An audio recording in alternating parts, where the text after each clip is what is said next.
a quick heads up. Since UCLA does have a second game to play, we're going to try to keep this relatively quick. We have UCLA head coach John Savage, along with Garrett Mitchell and Jake Preece. Coach Savage, your thoughts on this afternoon's game?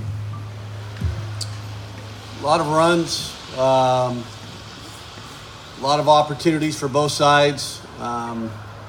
We did a good job of Jake with the 2-run homer, and then we got 1 in the third, and then 3, and then 3, then 2. I mean, it felt like we needed to keep, putting up runs. It wasn't a safe game. It felt like Baylor's very, very offensive, very experienced middle lineup.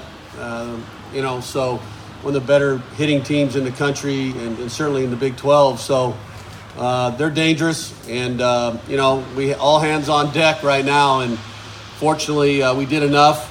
Felix Ruby, I thought, gave us 3 really good innings. That was huge. And then Kyle did his thing, and then Holden. But I think Ruby really was kind of the unsung hero in the whole deal. Made some pitches and gave us those 3 solid innings. I mean, we need everybody right now. It's a loser's bracket. I think everybody realizes that, and so you don't want to leave anything in the bullpen. So it was a good win against a good team, and now on to the next game tonight. Hi, Coach. I'm Robert Morales from the LA Daily News. Coach, you talked about the bullpen. This bullpen in 8 innings only gave up 3 runs to a team that scored 24 runs in one game yesterday. Just overall, the character of this bullpen, can you talk about that a little bit? Well, if you just look at what they've done all season, we would never be in the position where we are now without that bullpen. With long guys and setup guys, and Nate and Kyle and Holden certainly in the 7th, 8th, and 9th. I mean, I think it's one of the best bullpens in the country.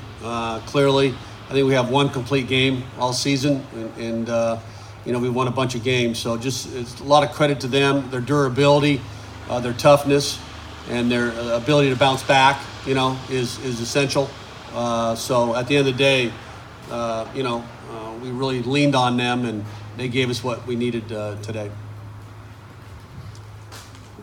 Hey, Coach, what did you know maybe about the resiliency of your team going into this tournament? And is there anything that you're curious to find out about them, given just kind of the difficult circumstances? I think every coach is constantly trying to learn more and more about their team, responding from adversity. Last night was a big blow. Certainly, whenever you lose that second game in the winner's bracket. So, but this group has shown resiliency all season. We lost a few Friday night games and ended up winning the series. We didn't lose a series all year. So I think that speaks for itself. But, this time of the year, you want to keep on improving, and you want to keep on getting a little bit more and more familiar with each other, I guess you would say. And at the end of the day, we survived and moved on to the night. And Coach, you talked last night about the difficulty of coming back out for a doubleheader starting at 12 p.m. after a 7 p.m. game. Just how'd you end up preparing for that, and did it change anything for you?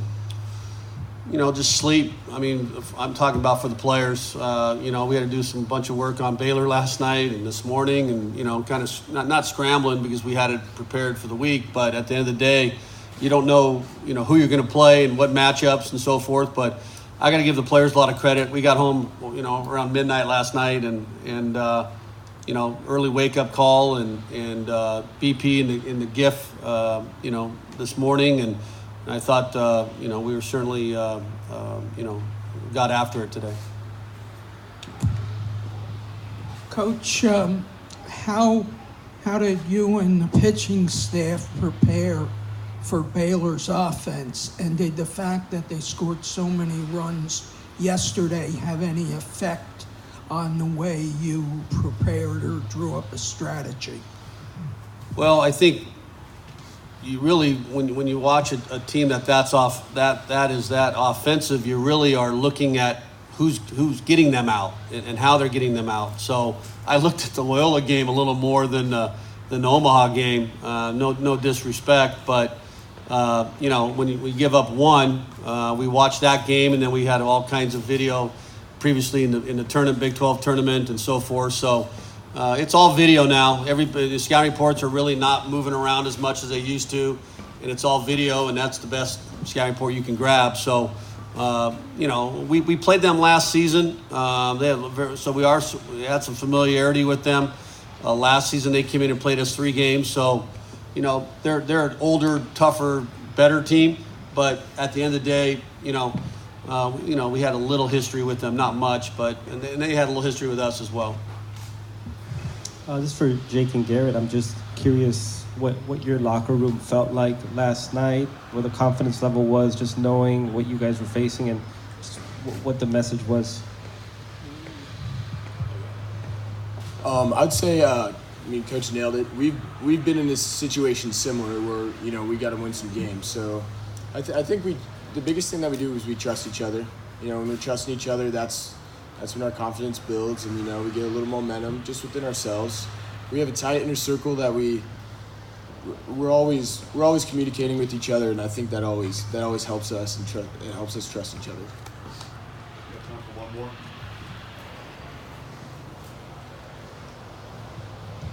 Garrett runs really at a premium these first 2 games. How did you guys approach this game differently and able to push across 11 runs? I think the biggest thing for us is, like we talked about the whole year, but his approach, using the middle of the field is big for us. It keeps us on the most pitches. And I think that we did a really good job of using the middle of the field today. And I think that is just the biggest thing for us. So by doing that, I think we've done that a lot all year. As you can see, it's shown throughout almost 60 games this year. When we have a unified approach and we work together as a team and we pass the baton on to the next growing up, constantly 1 through 9, we have a lot of success. All right, gentlemen. Thank you.